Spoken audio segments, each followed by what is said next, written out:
The Toronto Blue Jays were one of the most exciting teams to watch in 2021, a team definitely on the upswing, and despite the chaos of playing their home games in 3 different locations, they came one game short of having a shot at the playoffs. But let's look back at the year that was. These are the 10 best individual seasons on the team.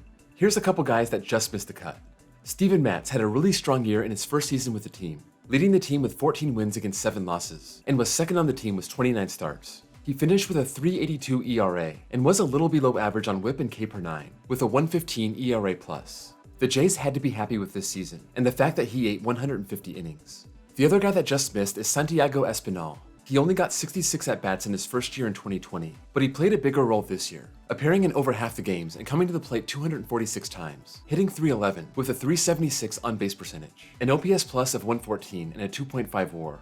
Just cracking the list at number 10 is Alec Mannoa, starting 20 games and posting a 9-2 record. At 23 years old, this rookie pitched 111 innings, posting a very strong 3.22 ERA and a 1.36 ERA+.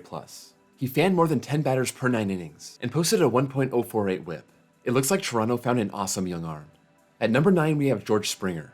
Like Matz, another established guy spending his first year with the club, but it was ruined by injuries. He only played 78 games, but he was very good when he was on the field. 22 homers, 50 RBI, a 907 OPS, and an OPS plus of 143. He played less than half the season, but still posted a 2.5 WAR.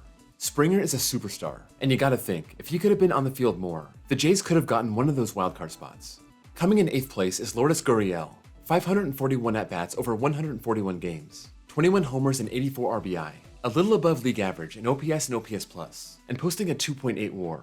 This was his first full season, and he put up very similar stats in 57 fewer games in 2019, with an OPS about 100 points higher over 2019 and 2020. So even though 2021 was a solid year, you could say it was a bit of a step back.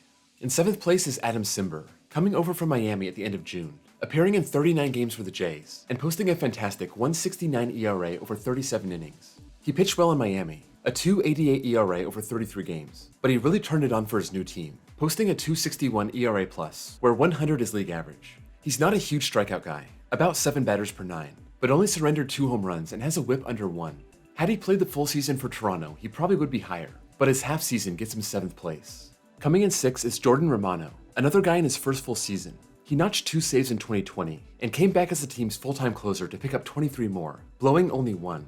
He led the team with over 12 strikeouts per 9, posted a WHIP of just over 1, though he did walk 25 over his 63 innings. Still, he posted a 2.14 ERA and a 2.05 ERA+, and he turned out to be a good closer for a good team. Coming in 5th place is Bichette. This guy is a young stud in his first full year, only playing in about a quarter of the games in 2019 and half the games in 2020. He played in all but 3 games in 2021 and led the league in hits with 191, 29 homers, 102 RBI, 298 average, 828 OPS, and a 123 OPS+. He also swiped 25 bags. These are great numbers, but they do lag behind the small sample size from the last 2 years. He also tied for the league lead in errors with 24. But in the end, it was an all-star 6 WAR season for Bichette, and he's a franchise player. In 4th place is Teoscar Hernandez. The Jays outfielder has stayed under the radar for years now, but he got some MVP votes in 2020, and he was the starting left fielder for the All-Star team in 2021. 32 homers, 116 RBI, 296 average, 870 OPS, 133 OPS+. This guy was a force in the middle of that powerful lineup, although he did lead the team with 148 strikeouts. In 3rd place is the top pitcher on the team, and in the entire American League, Robby Ray.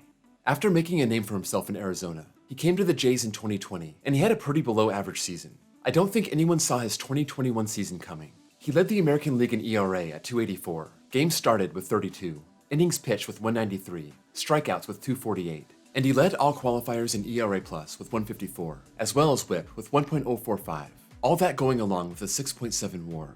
In 2021, he also qualified to be considered the #1 pitcher in MLB history in K/9 rate with 11.2. He seems to be a shoo-in for the AL Cy Young, and for this list, he only loses out to 2 strong MVP candidates on his own team. Coming in 2nd place is Semien. This guy was a little slow going at the beginning of his career, but in 2019 he exploded.